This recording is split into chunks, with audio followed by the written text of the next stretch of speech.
Our next speaker is Dr. Prashant Bhawankule. A great academic career with awards and accolades denotes Dr. Prashant. He's been the past president of Maharashtra Ophthalmic Society, Vidarbha Ophthalmic Society, and has held prestigious posts in Ocular Trauma Society and the VRSI. Let's hear from you, Dr. Prashant.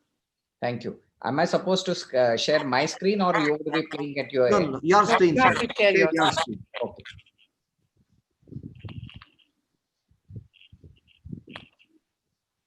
Thank you for this opportunity. Initially only Dr. Chitra ma'am and Srinivas for this. And now I'm playing the video. Good evening, friends. Not uncommon is the situation when an intraoperative rate happens during vitreous surgery, compromising an otherwise predictable outcome. Diabetics, hypertension, and patients with renal impairment have increased tendency of bleeding. Anticoagulants like aspirin and clopidogrel does not increase the bleeding tendency and need not be stopped. But the group of drugs which alter INR need to be checked and stopped. These are the various techniques which are at our disposal for achieving an hemostasis if there is a bleed. Now, this is iron peeling being done in a case of a retinal detachment. And suddenly, when I'm peeling, there is an avulsion of a vessel. Here, the whole vessel is avulsed. Here, I raise the intraocular pressure, drain the blood, identify the cut ends of the blood vessel, and after that, I cauterize only the cut ends of the ligated, or rather, we cannot ligate, so we cauterize the ends of the blood vessel and achieve an hemostasis. Second case, here, a case of a retinal detachment with anterior PVR. And here I am peeling the peripheral membranes. I create a small drainage retinotomy over here. And while I am creating a drainage retinotomy, there is a big bleed over there. Probably I have damaged a choroid. I cauterize. The blood has gone subretinally, draining with the help of a flute needle. It's not coming out so easily. I now use a forceps to drain it off. And again, I complete the retinectomy, which was essential for flattening the retina. And again, the ooze starts. The ooze now is more severe.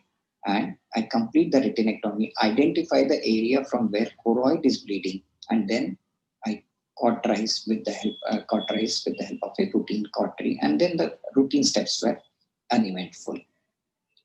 A case of a proliferative diabetic retinopathy, where we have almost complete at the end of the completion and the last part of the membrane being peeled. And what I notice when I'm peeling this, the blood has gone subretinally. This subretinal blood, now I'm trying to remove the preretinal blood, but the hemorrhage subretinally is going on increasing, and probably it might come into submacular region is the fear. And so I created a retinotomy and tried to remove the clot over here. Now when I'm trying to remove the clot, the ooze continues. Yes, I do succeed in removing that clot, but the bleed starts again. Finally, here, we could not achieve a good hemostasis. The blood kept on percolating. We did cautery. We raised the intraocular pressure, but finally we used a PFCL bubble. First, initially to protect the submacular creep, and then to pressurize the bleeder. And we could achieve an hemostasis by putting a large PFCL bubble. This is another case of proliferative diabetic retinopathy, where we are trying to remove the last part of the fibrovascular tissue, which is attached over here over the disc. And when I try to pull up the fibrovascular tissue over the disc, the ooze starts from the disc. We raise the IOP over here to achieve hemostasis. We keep on draining the amount of blood which is accumulating over the macula, but still the ooze continues.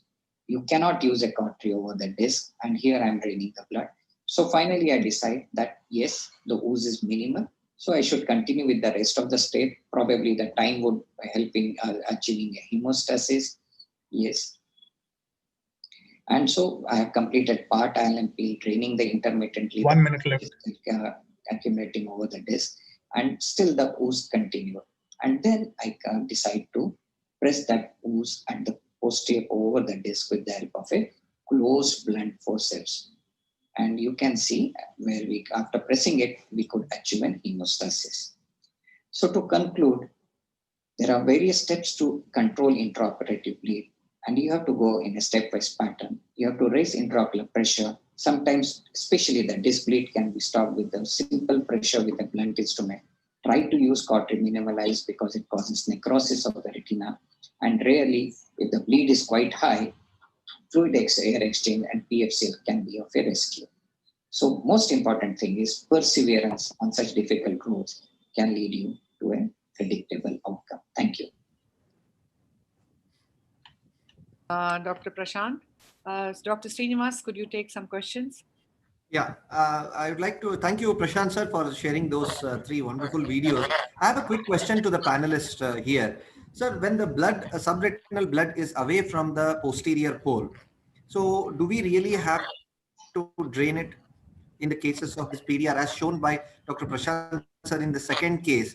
How many of us really try to go do a retinotomy and try to drain it? Because the tamponade what we are using is the gas which will try to keep the subretinal fluid coming underneath the macula, but very nicely done.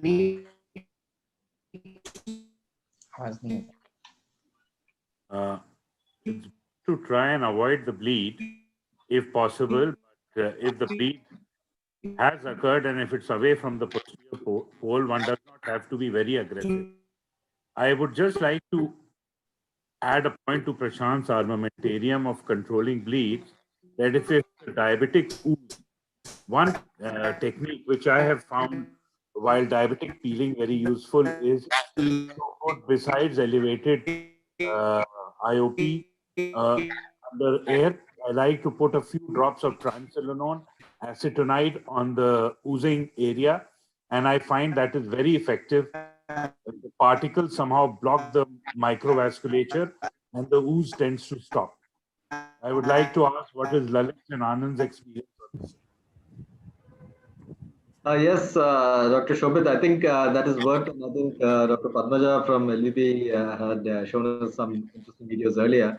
Yeah, it helps, but that helps, I feel, more for, minor continuous ooze rather than very significant ooze, for which I think the simple thing which we all do is raising the intraocular pressure. I think one very useful, more than PFCL, is putting in air. Air is a very strong and a very good drying agent.